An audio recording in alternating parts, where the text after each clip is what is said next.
Assalamualaikum warahmatullahi wabarakatuh. Sampurasun, salam sehat untuk semua warga Jawa Barat dan Indonesia.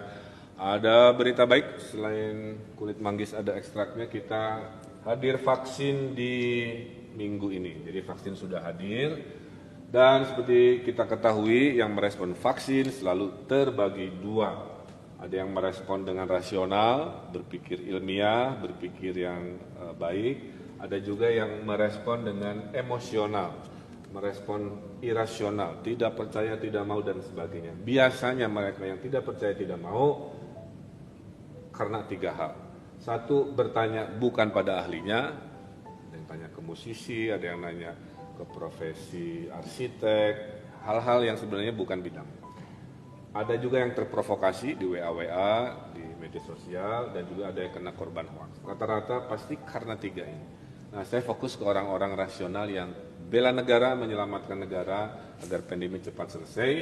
Mereka biasanya tetap bertanya, tapi bertanya kepada mereka yang menjadi referensi. Satu, bertanya ke ahli vaksin. Dokter juga banyak, tapi tidak semua dokter paham virologi atau vaksin. Tanyanya ke dokter yang ahli vaksin. Kedua, apakah aman untuk diedarkan? Bertanyanya ke BP POM, ya. Ketiga, apakah halal? Karena ini juga prasyarat kita mayoritas muslim, maka bertanya ke ulama. Biasanya mereka di kelompok A yang rasional ini karena mendapatkan informasi dari tiga pihak ini. Nah, intinya akhir pandemi ini itu kalau orang sakitnya sembuh oleh obat atau terapi, orang sehatnya kuat oleh antibodi dan vaksin. Nah, ini ada video animasinya, silakan lihat ya. Nah, di dalam video animasi ini kita bisa melihat bahwa antibodi akan muncul karena vaksin itu adalah mengambil satu bagian dari virus yang dimatikan, dilemahkan, disuntikan ke badan kita, seperti saya sebagai relawan, kemudian seluruh tubuh merespon benda asing yang masuk ke tubuh kita dengan menghasilkan antibodi. Nah, itulah yang diharapkan dari vaksin yang sekarang kita lihat di animasi. Nah, vaksin yang ke Indonesia terbagi dua. Ada vaksin Bio Farma Sinovac yang saya jadi relawan, ya, dan saya sudah disuntik 2 kali. Ada vaksin yang beli jadi yang minggu ini akan diedarkan. Ada merek Pfizer, ada merek AstraZeneca, dan merek Sinovac sendiri. Nah, Sinovac ini sudah dites di Turki, sudah dites di Brazil, dan bersama Bio Farma dites di Indonesia. Hasilnya kata WHO nih, ya, jika sudah di atas minimal 50% kemanjuran atau efikasi, itu sudah sangat baik ya, menyelamatkan pandemi seperti waktu cacar dulu juga hal yang sama. Ternyata alhamdulillah yang di Indonesia kemanjurannya efikasinya 65,3 yang saya, kemudian yang di Brazil itu 78%, bahkan di Turki bisa sampai 91%. Nah, inilah yang dibeli oleh pemerintah pusat di tahap 1 yang dilaksanakan di Januari bulan ini.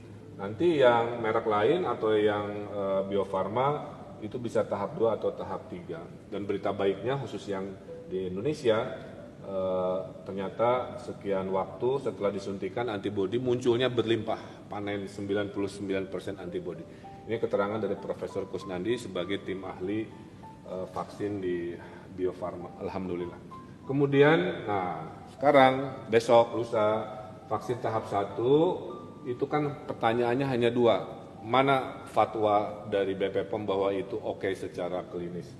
Sudah keluar tanggal 11 kemarin, emergency use authorization, ya, sudah keluar, berarti siap diedarkan, boleh disuntikan. Kedua, sudah ada fatwa dari MUI juga 11 Januari yang menyatakan halal.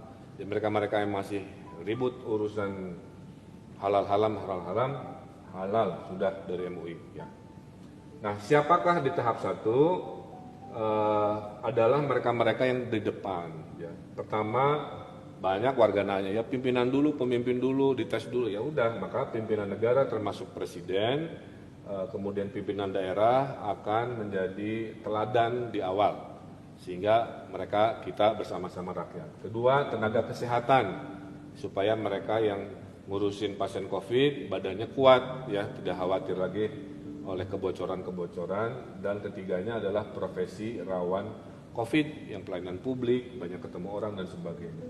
Yang terpenting, vaksin itu hak atau kewajiban, boleh milih enggak? Jawabannya dalam situasi pandemi itu adalah kewajiban.